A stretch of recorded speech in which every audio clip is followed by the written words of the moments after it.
All right, well, we promised you guys a new concept here at Vanilla Thunder Productions. We would be doing DVD tournament-style reviews with wrestling DVDs. Yes.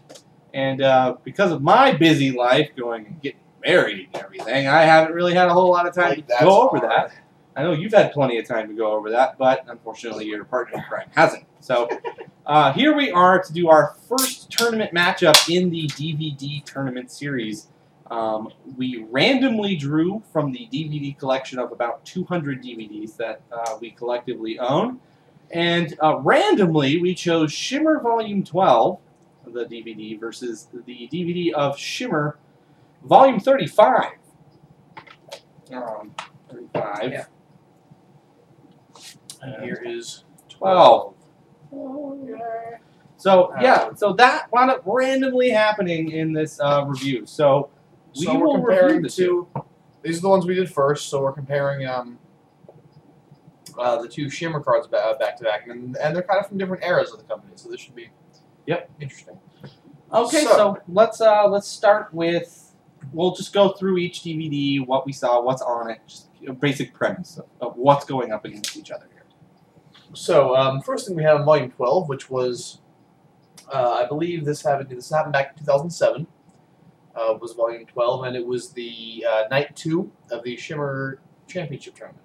Yes, a big moment in the company's history as they were crowning their first champion. They were finally crowning a champion, so this was Night 2 of the tournament. But first we had the undercard, mainly. The first match, Josie defeated Alicia.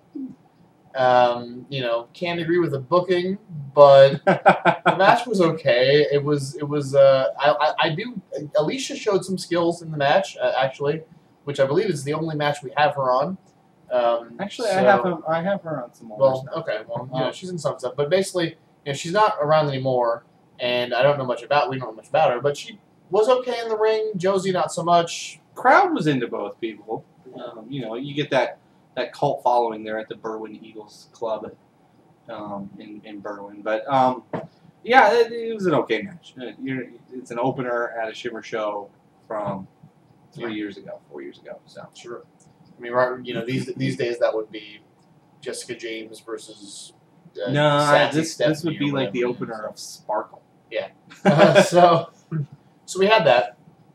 We had the first of our tournament matches directly after that with two of the semifinalists. Lacey defeated Daisy Hayes to advance to the finals. This was interesting booking. First thing I want to say, that was interesting for them to put Lacey over Daisy Hayes. Daisy Hayes, the established wrestling, a star in Shimmer, a star in Ring of Honor. You gotta need the heel in there in some ways. Right. Yeah, you kind of need that, so it's not unexpected per se, but it was interesting to see Lacey make it to the finals of this tournament. Yeah, certainly. And the match was excellent. Fantastic. Absolutely excellent match. One of Lacey's best matches by far. I think there's a debate as to whether or not this is match of the card, but it's definitely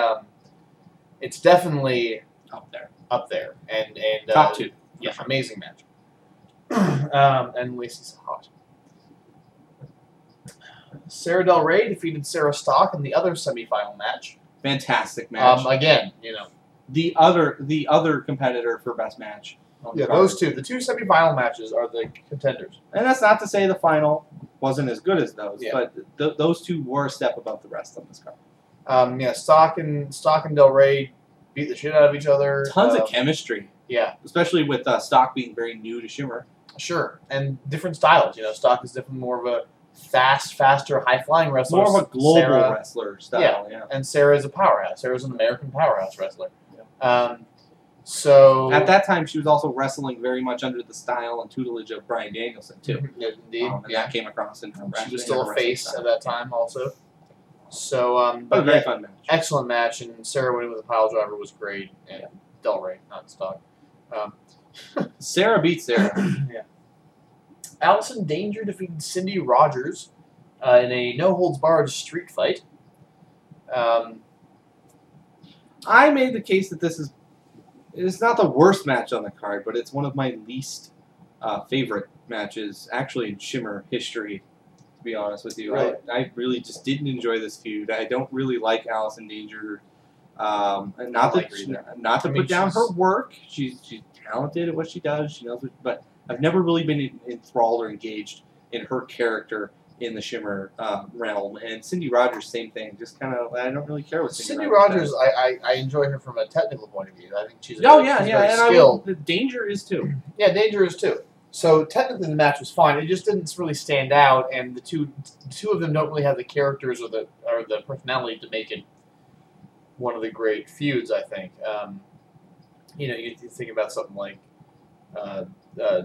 Daisy and Daisy Hayes and Lacey being, which is really one of the great feuds of Shimmer and Ring of Honor. Two very engaging personalities. Yeah, engaging personalities and great characters. Yeah. So that's the only thing lacking from this, and overall it came off as fairly lackluster, but it was not bad. No, it wasn't bad, and the two women worked their butts off in this match, too. So you got to respect that. Certainly. We had a four-corner survival match with Nikki Rocks going over Ariel, Portia Perez, and Eden Black, the Jezebel Eden Black.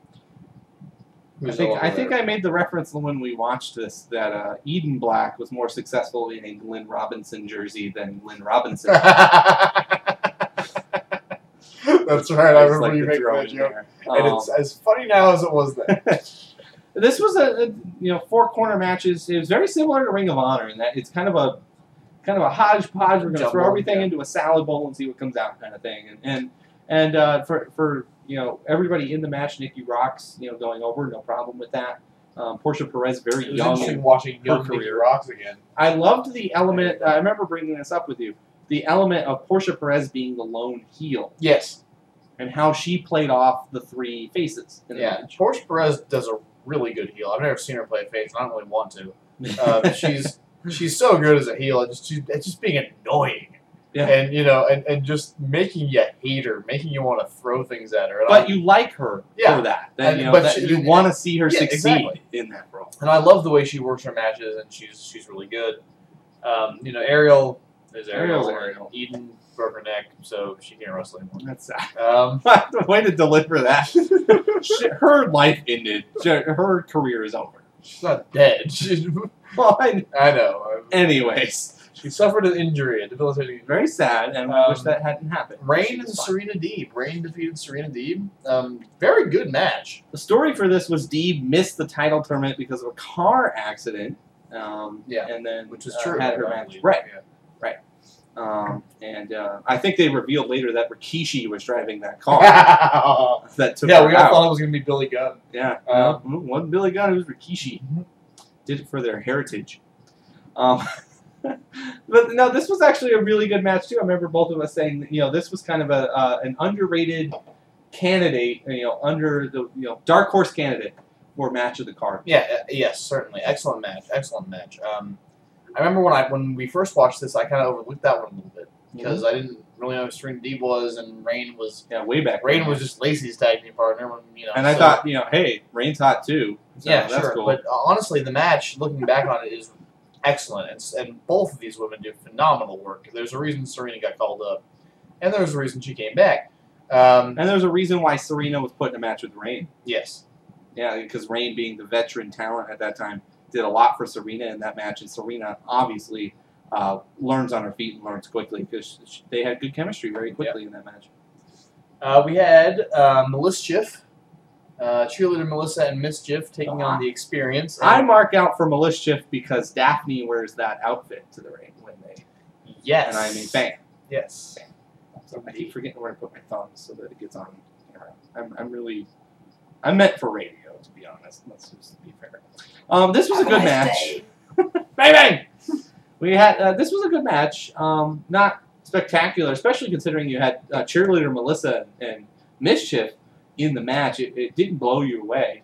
Yeah, I expected more from this one, honestly. With the talent that we had involved, I expected and the Experience literally being the Experience in Shimmer. It was significant because I believe it was their first loss in Shimmer, as I recall. Yeah, I believe so. So that's significant because they were the veteran team that didn't lose. We do tag team matches and we win, which is great. I love the Experience when they were working before. I don't know what happened last fight, but yeah, I expected more from the match with those two involved and cheerleader Melissa and Mischief involved. It wasn't bad, but I expected more from it. Yeah, that's fair.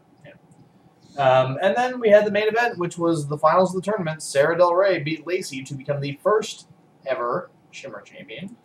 This was a good match. Yeah. It didn't live up to the semifinals, but that's setting the bar pretty high, to be honest. I think it hurt because Lacey and Sarah Del Rey had both done like some of their best work earlier in the night. Yeah, they kind of set their own bar a little high. Yeah, and so it was like with them coming back out on the same show. I don't know. I think it was a little just not quite as effective as it could have been, but it was still a really good match. And because of what was involved with the match, with it being the first champion and having gone 12 volumes, to crown that, it meant a lot, and so it was equal to the semifinals in importance, and that's what as long as it didn't downplay that or hurt that prestige in any way, you're fine, and that was the case. Yeah, I agree. So that was volume 12. Then we skip forward to a volume from earlier this year, I believe, last year. Last year, I believe. No, this is 2011. What year are you from in? 2010, Shimmer Volume 35. Very different period. We went from the crowning of our first world champion or first Shimmer champion. Now we're on our third, which is Madison Eagles. And this was this show blows me away. I mean, it really does. You and I both watched this for the third or fourth time when we sat down to do this review, and we were both still just picking stuff out of this card that just really entertains us. Yeah, and really makes us happy to be Shimmer fans. even a couple of gems on the undercard too. I mean, it was really, which we'll get to. You had Jessica James and Melanie Cruz, which was was fine. Both of them are very young in their Shimmer careers, very young in their wrestling careers, but very entertaining still. So I'm certainly, if you want to stack this up, I guess we'll compare when we get to the end. But there were some interesting comparisons between 12 and 35 with that match alone. Oh yeah. So you had Cruz going over, so there was that. And then you had Mercedes Martinez and Misaki Ohata, which fun. Man, for the second match on the card, that was great. That was a fun bout. Really enjoyed it. I love Ohata. Ohata's great. Awesome. And Martinez I love that can do character. whatever you ask her to do. My only complaint about Mercedes Martinez in past, watching her over the past few years, is that her matches tend to be similar. She tends to wrestle the same match in a lot of ways because what she's usually doing is she's wrestling talent that's slightly below her. That's true. They do kind of put her in a role of mentoring maybe a little more. But she's in the role of I've been doing this a long time. We're going to put the slightly greener person in with her, and it still has a name value of it being Mercedes Martinez. She was the first person to beat Sarah Del Rey and Shimmer. And the loser still gets overness because they got to lose to Mercedes Martinez. Yeah, exactly. And so that was the point of this match. That was similar in Ohata in this match with Ohata, but there was a little more. I think Ohata was able to add something to the match that made it different. Her character is so fascinating. Yeah. With the brutal submission holds she was applying throughout the match, and this Martinez little girl having to think on the fly and kind of being put back on her heels a little bit. This tiny Japanese woman who just hurts you. It's and smiles while she's doing it. You while doing it in that little outfit that Barbie doll outfit she wears. So Mercedes did go over, but that's fine. So entertaining. Excellent match. We had Daisy Hayes and Tomoko Nakagawa defeating Nikki Rocks and Ariel, which I think was probably close to the low point, frankly, of the card. Well, to be fair, I just want to say because I actually got some criticism for this in a previous review from morons out there. We're not saying that these people don't know how to do their job or they're lousy wrestlers. It's just the way they're presented in this particular moment, in this type of match, with the way it was booked, just didn't work for us. And sometimes it just doesn't work. It doesn't work. It doesn't mean they're not good wrestlers. It doesn't mean I don't respect their work. I certainly respect the work of all 4 women in this match. Sure. But it went way too frank. Long. I don't really... Yeah, it went way too long. Way too long. I don't really enjoy Nikki Rocks and Ariel as a tag team. It works for some people. Clearly, when you're watching it, you can see people in the audience who love it. But Nikki Rocks and Ariel do not draw us in, and so that doesn't help. I love Daisy Hayes' heel turn. Yes, I love that. We both amazing. Love that. Nakagawa is great.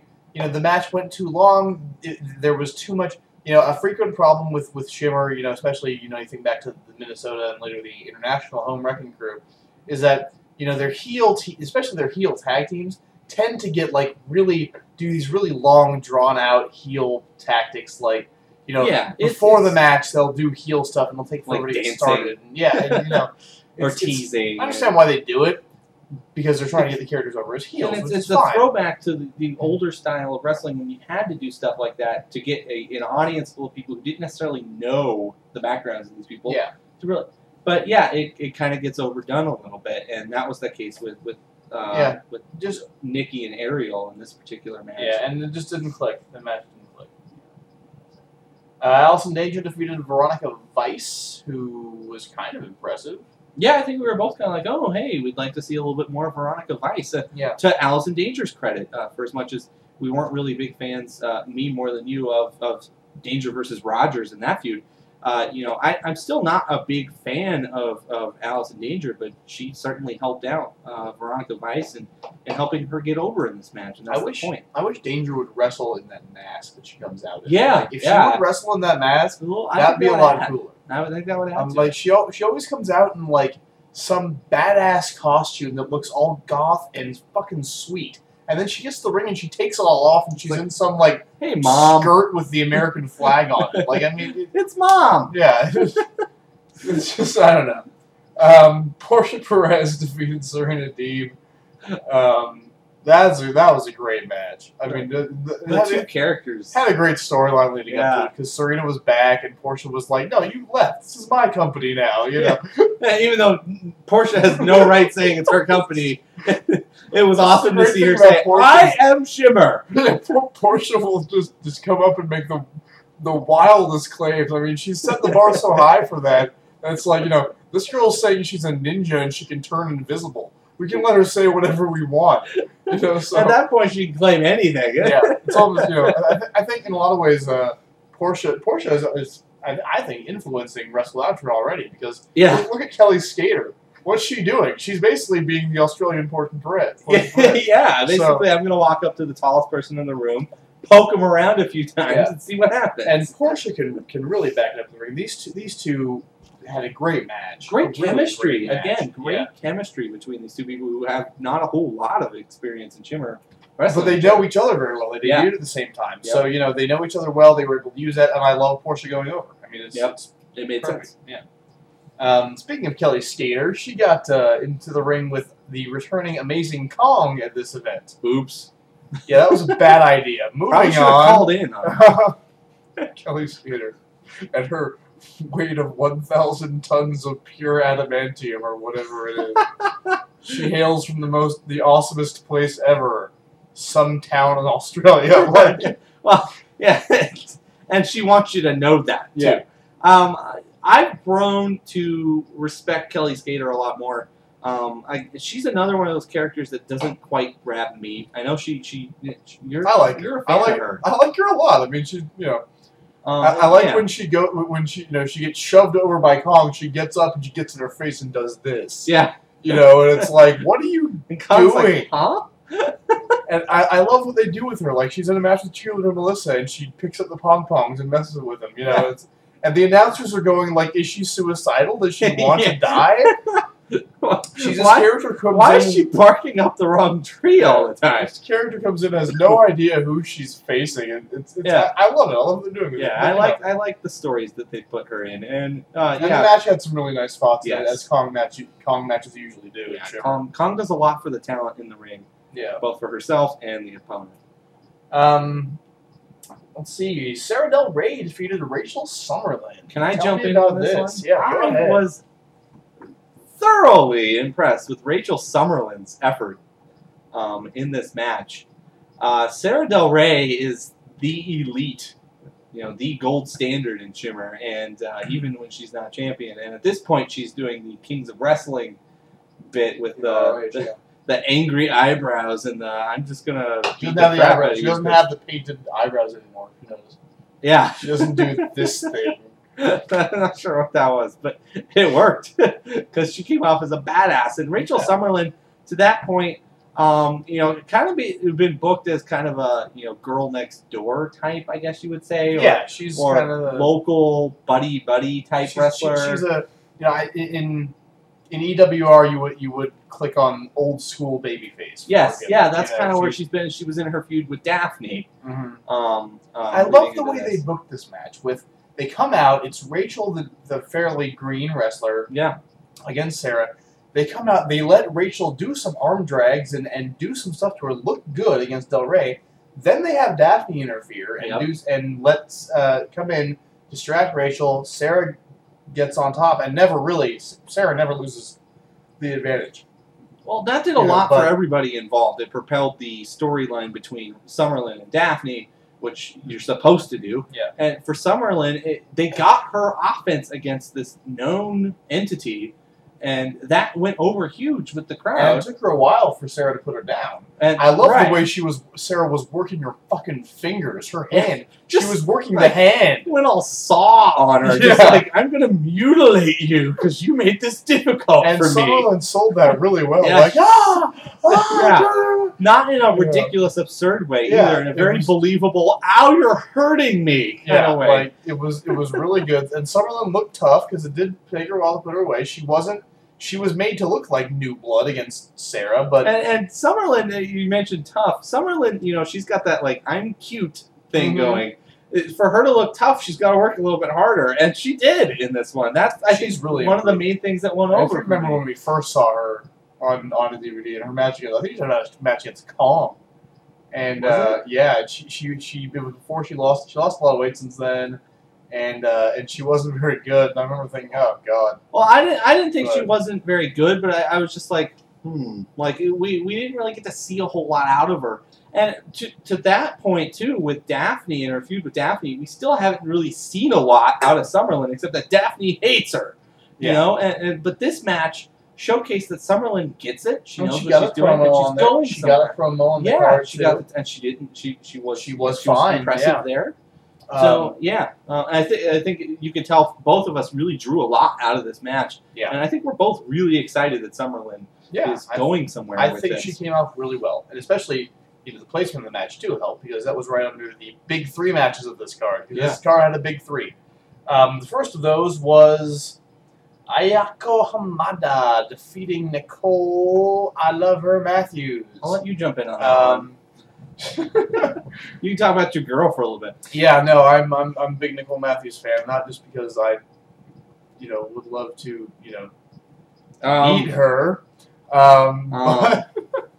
No, also because I think she's a really, autograph. Yeah, she's a really good wrestler. I would wear her T-shirt. Is what I'm saying. I would wear a bright pink Nicole Matthews T-shirt. Me too. She is cool. Yeah. She's really good. I love how fast she's improving. I mean, every time I see her, she's better in the ring. And they're slotting her in different places in each card. It's interesting because she's moving all over the card. They're slotting her with different people, and she's making it work. I mean, she's still got the thing going where she hasn't beaten the main eventer. She's wrestled a lot of main eventers, but she's never beaten the main eventer. Yeah. Except for she's never beaten the main eventer. She went to the time limit draw with Daisy. Yeah. But she's never. But then Daisy beat her. So Nicole Matthews, excellent. She's working with Hamada. This match was amazing. Hamada. She's so smooth and so comfortable in that setting, and she looks like it. She's just like, no, I'm a wrestler. I'm gonna do a moonsault with a chair on top of you. She's very. It reminds me a lot of a Chris Jericho in that just comfortable being who they are and doing what they do and doing it really well. Yeah, they worked a really nice technical match with a lot of good spots, a storyline that made excellent sense. You could really tell what was going on. Just overall, good stuff. Probably would have won match of the card if not for, the next two matches. It just keeps getting better, which I mean that's really great about Shimmer. Ayumi Kurahara defeated cheerleader Melissa. I love Kurahara. Kurahara, she's so much fun. The way they booked these two to go at it too, it's kind of. I love how Melissa eventually snapped. Like she eventually snapped and was like, "That's it!" and started beating on her, and then gave her the curb stomp, and she was like, "Ah!" And then Kurahara rolled her up and won the match. It was really good. Yeah, these two had a lot of chemistry. Really enjoyed it. I mean, you know, two athletes of that caliber going at it is going to be something good. And it was a perfect appetizer to the main event. Oh my God, the main event. Yeah, Jessie McKay challenging her old friend, former tag partner, in former tag team partner, Madison Eagles, and for the Shimmer Championship. Wow, I mean, excellent, amazing match for Shimmer. One of the best Shimmer matches I've ever seen, if not the best. Ooh, I wouldn't say the best. I wouldn't say the best either, but definitely one of the top 10. Yeah.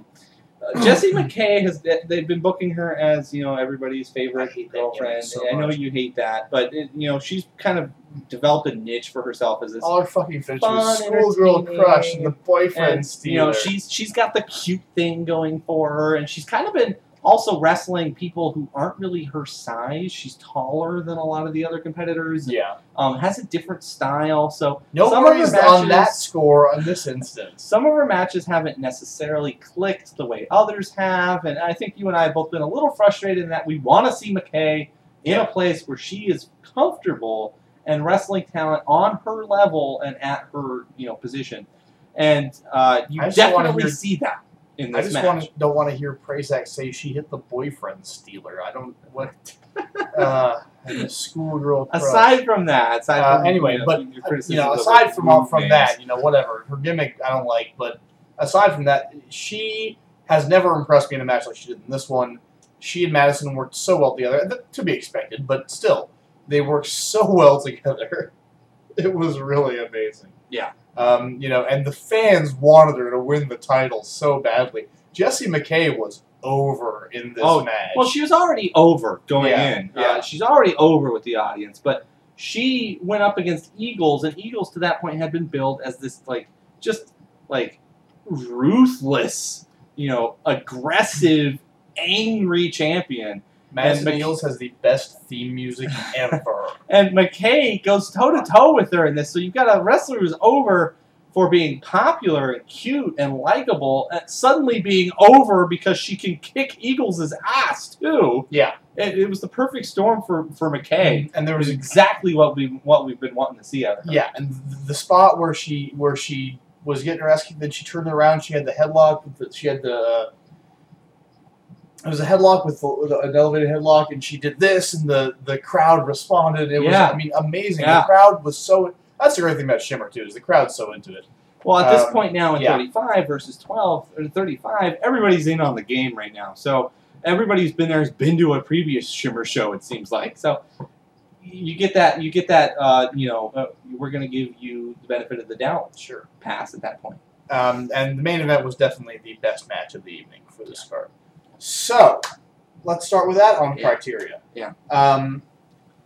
The first thing we should talk about is best match. Yeah, we look at the best match of Shimmer Volume 12 against the best match of Shimmer Volume 13. I'm going to go ahead and give you the benefit of the doubt on this one, even though I personally like the Stockdale Ray match better. I see your point about why Lacey and Daisy Hayes was the better match. I think I enjoyed it more when I first watched it, but watching them again, I think Daisy and Lacey is the better match. And my point initially was that match, unlike Stockdale Ray, which was the you know, two competitive, you know, who's the best, you know who's gonna match up the best kind of thing. That match was about the feud.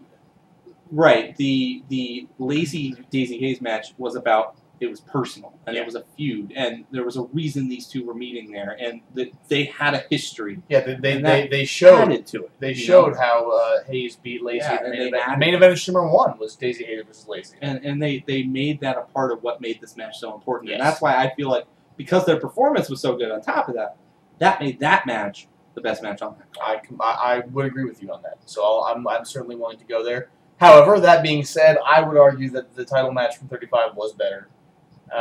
Then that, I would say so. You know, looking at it, with Volume 12, you got two wrestlers who have more experience stateside. Stateside, yeah, I mean, Eagles is extremely experienced. Eagles is extreme, and her training regimen now. They talk about it on the commentary. She was trained by George St. Pierre. That's what they say on the commentary. So.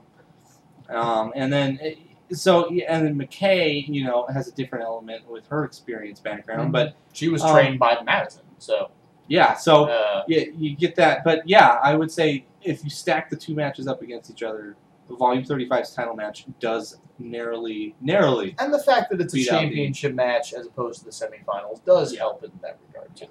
As far as overall match quality is concerned, another category we're dealing with. Again, I'm going to go with 35 on this one. As we've said, there were so many great matches. Just breaking it down, the final 5 matches on Volume 35 were just progressively better. I would argue that, actually, I would say the final 4. Final four. Because I feel like the Skater and Kong was Perez Deeb match was slightly better than Kong and Skater. Yeah, me too. But yeah, the final 4 matches on Volume 35 are just progressively more and more impressive, more and more entertaining, and more they got their point across. Whereas with Volume 12, you're still kind of struggling a little bit with the booking, and that show struggles as a card anyway because you're crowning a champion. You've got wrestlers who are wrestling twice. Yeah, they've got to go out first because of time constraints, those kind of things. I mean, of the 10 matches on Volume 35, I would say 6 of them were great. Yeah, I would agree. That's an impressive feat. I would agree with that. You cannot say that about Volume 12. I would say there are 3 or 4 great matches on Volume 12. Probably, I would say 4. But overall, it doesn't quite stack up. And one of the points I wanted to make earlier, everything in the tournament and then Rain and Deeb. That's what I would say. Stack up that first match versus that first match. We both agree the first match on each card was probably the weakest. Yes. But on Volume 35, it was better. Yeah. Than on Volume 12. Volume 12, as much as I actually kind of enjoyed Alicia's work, I disliked Josie's work so much, and the music, and it did nothing for me. It was an opener. Whereas with Volume 35, it's opening talent because of where they're at in their careers, but it didn't feel like an opener, as much as the other one. Non-wrestling content, it's hard to judge with Shimmer because there isn't much non-wrestling content. There are promos. I remember us kind of going during some of the promos for Volume 12. Yeah, Lacey does a good job. She always does a good job. It was the Daisy Hayes, the Daisy Hayes promo that was cringe-worthy. She didn't try. She started singing. She was trying. That shimmer title. Come on, man. I mean, I know, but I know what she was going for, but it didn't work for me. It kind of showed their age and their position in the wrestling industry. Yeah, it felt like we were knocking Shimmer down a peg a little bit by having this kind of that was pretty much promo. That was pretty much all the non-wrestling content in that show. And 35, there wasn't there. I think there were a couple promos. Rachel Summerlin had a good one. So and Portia had her. Or was Portia and Nicole had their little promo after their match, and that was really good too. So I guess you got to give the nod to 35 there. 35 too. Significance. Well, you've got an interesting element here. You've got 35, where you've got Madison Eagles establishing herself as a dominant champion, going up against her, the person who knows her best, that would be the most, suitable, the person everybody, kind of the Davey Richards, Eddie Edwards of sorts for Shimmer, and that everybody wanted to see McKay versus Eagles once Eagles turned heel. Yeah. So you kind of get in that element. And then everything else that's kind of going on the card versus 12, where you're crowning a champion for the first time. You've waited 12 volumes to crown a champion. That's the thing. That's the really big thing about Cinderina's 12, and I think that's the reason it has to win that category, just because it's the crowning the first. Well, it's why I own it. To be quite frank, I bought it because I like this company. I better have the first champion being crowned on DVD. Yes. So I think 12 wins on that one. And rewatchability, as you have put it. Replay value. Oh, replay value. Is that what we're talking about? I like rewatchability. That's we can go with that. Rewatchability. With video games, you're looking at, are you going to pick that game up again? Once you beat the game, once you beat the boss, whatever game you're playing, are you going to play it again? Or are you done with it when you watched it? And with wrestling DVDs, especially individual shows, are you going to watch this show again? Are you going to throw it back in a few months later to see what you missed the first time? Or because you really liked something, are you going to want to watch it again because you just really liked it that much? Yeah. Or are you just going to watch it once because it's part of your wrestling diet and then throw it on the shelf and say, well, I can go do something else with my 2 hours of wrestling time. And I think this is really, if it hasn't already, this is really the category where 35, seals the deal. Well, because yeah. For me, 35 is an overall great wrestling show. You'll pop in 12 to watch the title matches. Significance with 12. 12 kind of brings you back to where Shimmer was. What all went into Shimmer becoming what it is. And it's grown so much. 35 is almost like a love letter. Like, it's a demonstration of like, this is what we're doing now. This is how the international infusion and the new talent. And it's like not the just fact a one-off that you've got deal. two Australian wrestlers fighting for the championship, Yeah. and you've got Japanese wrestlers all over the damn place. Yeah. You've got Kelly Skater, who's also Australian. You've got all, Canadian wrestlers, you've got the Mercedes Martinez, you've got all of these people from all different walks of wrestling and all different walks of life. So refreshing to see. And so well infused and well molded by 35. Yeah. I think where I do give 12 replay value, rewatchability because of its significance, I feel like the overall body of work wouldn't make me watch it again as much as 35. Yeah, I feel like I would watch. I could sit down anytime, as we've said at the beginning. I could sit down anytime and watch Volume 35. And to be fair, honestly, with Shimmer, I can sit down and watch any of the Shimmer DVDs over and over because I like them that much. But in this battle, I would say 35. Yeah. I would be more likely to watch again. And as would I, and I think 35. And we both will probably multiple times. So. I'm probably going to take that tonight. I need my Rachel Summerlin fix. You can't do this to me. So yes, in the first battle of the tournament, Shimmer Volume 35 knocks out Shimmer Volume 12. It will take on the winner of the FIP Unstoppable versus Ring of Honor Better Than Our Best. But I believe the next one we're going to do is the ladder match DVD, the WWE ladder match DVD versus FIP Unfinished Business. So we're going to need some time to watch those. We're both, he's very busy. I'm not busy at all. But working on it. Yeah. So that should be up a little bit. And, in the meantime, we'll keep this up, and eventually we'll have semifinals. Yeah. The first one is 35.